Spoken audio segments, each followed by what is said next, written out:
Shri Krishna memorial hall में संत शिरोमणि रविदास जी की जयंती पर आप भी शामिल हुए हैं, क्या कुछ कहिएगा?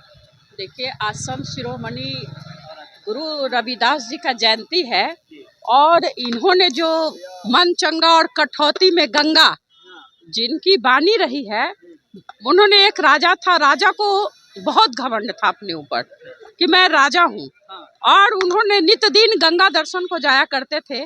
तो उसी रास्ते पर संत रविदास जी का झोपड़ी था वहाँ, तो वो बैठे रहते थे। तो उधर से राजा गुजर रहा था, उन्होंने पूछा कि आप नित्य दिन चमड़ा साफ करते हैं जिस कठौती में, उसी में आप माँ गंगा को कहते हैं कि हम याद कर रहे हैं, वास्तविकता क्या है?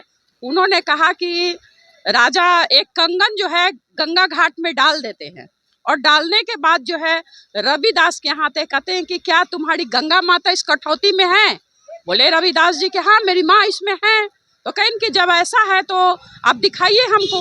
तो उन्होंने कहा कि देखिए, जिस बर्तन में जूता सीने का जो काम करते थे, उससे चमड़ा धोया करते थे, उसी में उन्होंने हाथ डाला और माँ भगवती को याद किया। निश्चित तौर से माँ गंगा उनके जो कठौती थे उसमें आए, और उन्होंने लोगों को यह दिखाया कि छोट, जिसको आप छोट कहते हैं, वो भी ईश्वर का भक्ति कर सकता है, यानी कि ईश्वर के घर में ना कोई बड़ा है और ना ही छोटा है।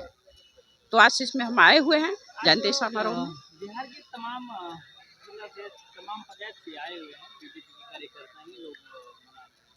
तो इससे क्या समझ है कि भीड़ बहुत ज्यादा लगा हुआ है? भीड़ तो काफी आप देख रहे हैं, बहुत भीड़ लगी हुई है।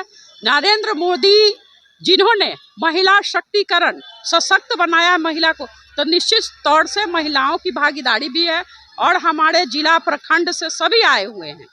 तो सारे लोग मिलकर ही एक कारवा बनता है, और धीरे धीरे कहते हैं कि अगर कोई ना मिले तो एकता अकेले चलो।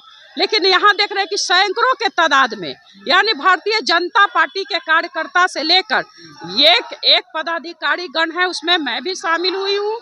और इन्हीं चंद शब्दों के साथ मैं अपना वक्तव्य समाप्त करती हूँ। जय हिंद, जय भारत।